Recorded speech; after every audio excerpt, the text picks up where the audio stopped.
My first video was an amazing success. I didn't expect it to be such a good video compared to my other ones. Since some people wanted more, I've decided to make yet another video, but about items, because who does not like items? You like magic items? No. In this video, I will share with you several of my homebrew items that I've created along the years. All these items belong to one of 6 sets that I've created. Of course, I'll be telling you what they do and what they are, but I will also explain how they were made and why they are there. I'm going to be focusing more on the world building aspect and the lore of the items. The mechanics of the items themselves are going to be very simple. And second of all, magic items are not common. There's no shops labeled as magic shops, and the items themselves are hard to find.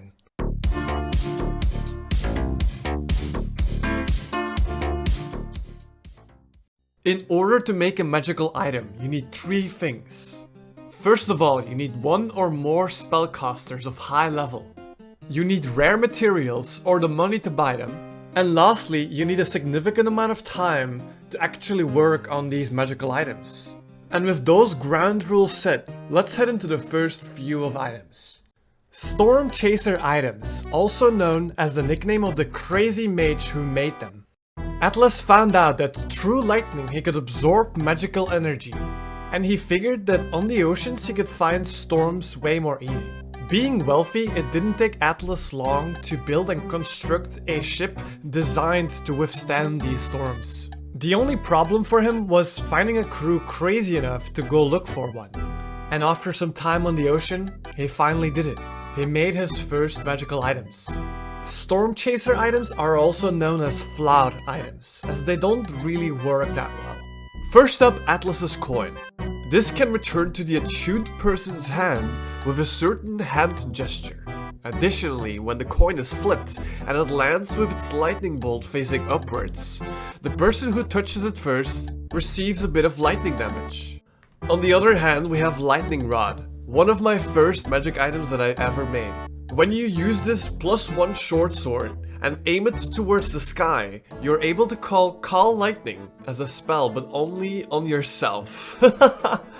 Whilst these items are known as broken and famous for working against the user, rumor has it that when Stormchaser went missing on the oceans, all his magic items dropped to the bottom of the ocean, still to be found. If you'd like to use these items for yourself, there will be a link in the description for you to easily copy them. Stormchaser items might be flawed, but I like the idea of having actually good items deep under the oceans as well. And the lore itself will be great for my upcoming pirate campaign. It's not a real video if I don't get to talk about the north of the world. The second set of items are Frostqueen items. In the year 0, which becomes the new calendar, the world has almost ended. The sun became dark and the world turned into a living ice cube for a whole year. With people starting to panic, Erisbeth, Queen of Odogs, would later be called Erisbeth the Selfish. And as queen, she had the power, money and resources to her disposal to make items that could mean life or death for her people. She ordered the skilled in arcane to slave away, day in and out, to make items specifically against the looming cold apocalypse. But there was one component that even a queen could not alter. Time. There was not enough time to make it for everyone. She had to choose who got to live. Her choices led to angry people. But that's for another video. Let's take a look at those items, shall we? First up is the item that the queen actually forced everyone to make. A blue and warm coat. I call it the snowflake fur coat. You get cold resistance and you can tolerate temperatures that are extremely low. Additionally, you can cast mage armor and armor of Agathis with this coat once every 24 hours. But they could only make so few. The right hand of the queen knew of a way to increase productivity of the makers of these items. He had imported a lot of magical ingredients that he would tailor into a magical beverage. Coffee beans. Yes, coffee is considered magic in my world. And from that came hell coffee. This makes it so that the consumer cannot fall asleep or get exhausted for a very long time. And after that set time was over, they would then sleep for that amount of time. The next set of items are called Chompers. These were all made with evil intent. That means that all items that you'll see will be cursed items. For this, we'll dive deep into the ocean. Somewhere in the Sapphire Sea, there roams a creature. Rumor goes that this creature has tentacles, teeth of a shark, and magical energy to create tsunamis. This creature is known as Chomper. But Chomper's lore I will keep a secret for now. You might remember when I said about a future campaign. Well, this creature will be part of that. I will, however, show you the items that they have created. This is the only set that I remember why I made them. For the first item, I was inspired by an image that I saw online. This one right here. You have your classic normal mermaid, but then you also have a reversed mermaid. This orange hat has the form of a fish. When someone wears this item, it sucks itself stuck on top of the person. Only with a remove curse you can take this item off. A feature of the hat is that you may lower your charisma or intelligence by 2. And after a few hours, the curse will finally take effect. Just like in the image, whenever someone wears this hat, they will transform into a reverse mermaid. They can also now talk to fish, breathe air and water, but they'll need to submerge themselves in water every 4 hours. They can command sharks and gain a swimming speed if they didn't have one already. Next up is Chomper's Whip. This is like one of those items that some players won't even count as a cursed item. A strong but chaotic weapon. If you have played Don't Starve together, then you can probably tell what I got the design from. But the idea came from a League of Legends cinematic, where a guy has got like a crab arm and can't really control it. Get the food out! Double quick, sir.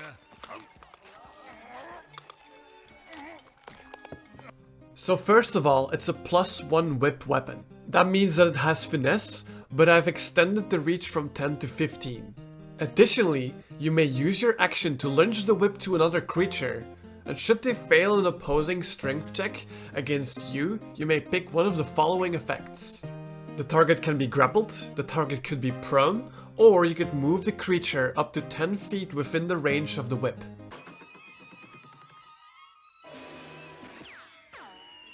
After attuning to the whip, which takes a few hours. Just like in that crab video, this whip will become one of your arms. The weapon damage raises to 1d6, but all other features of the whip still apply. Additionally, and this is the fun part, is that the whip gains its own mind, but it's up to the DM's discretion to use it however they want. For the next 2 categories of items, I actually have to explain something first. My world has been an evolving project over many years now. When I started and had not much experience yet, I placed magic items everywhere. Back then I would just have casual magic shops selling magic items. I made these 2 NPCs, Cecillia and Maello, and a whole bunch of magic items for either one. Now of course I can't have that anymore. These 2 need to be powerful individuals. And I also still want to have them alive. And I'm not sure where to put them in the world, but if you have got an idea, then feel free to put them down in the comments. We'll start with Cecillia. Cecillia is a high elf, and she makes fancy items. These items are extremely simple, so I'm just gonna skimp over them quickly. I have put way too much effort in these drawings. While wearing this dress, you get a +2 to charisma. Additionally, when you wear this dress, you may cast Disguise Self on yourself at will. Next up are the Frost Maidens, and these fit of course with the dress. While wearing these, you get a +2 to dexterity, and I just smack like a Boots of Elvenkind on these ones, I think. They get like stealth bonuses too. These 2 items are not the greatest, so if you've got suggestions for a change, then I am all ears. Next up is one of my favorite items of all time. Or in better words, item sets. Maello, like Cecillia, used to be a shopkeeper. And of course, with the lore changing, I had to put him somewhere else. Maello is now the principal of the most prestigious art school in my world. His items are all goofy and happy and passionate. I went into this with the idea of having someone wear this and turning them into a clown. The first item is this colorful cap. It's got this propeller on top, which spins whenever someone gives you a compliment. That's it, that's all it does. Alright, that's not true. This item cannot be changed its appearance by any means, no magic or anything.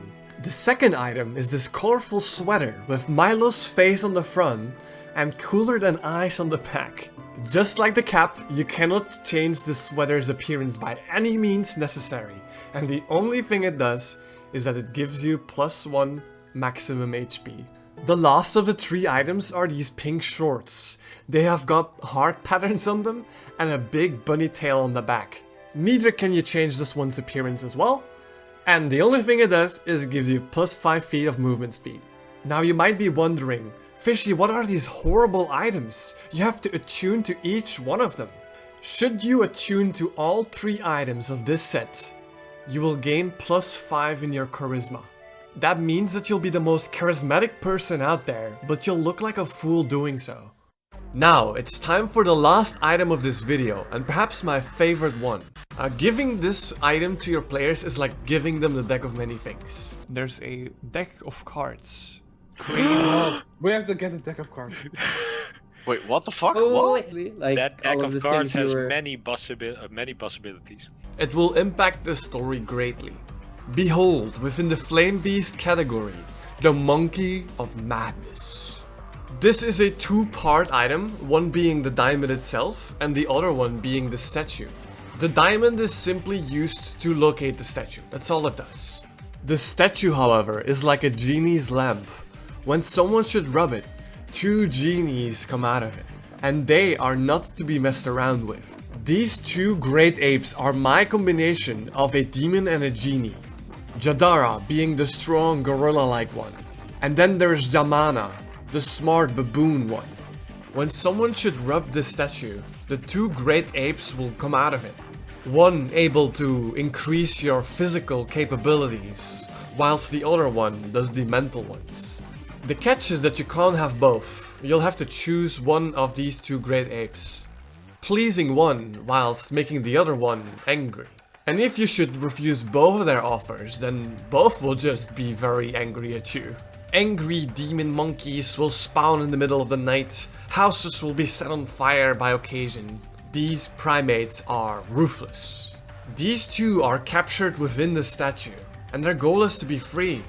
So don't put the diamond within the hands of this statue, because then that's exactly what's gonna happen. Making this video was a lot of fun. Before I made this, I did not have all the answers yet to all these items. I feel like I've added another puzzle piece in the large world that I'm making. If you made it this far in the video, then that means you probably liked it.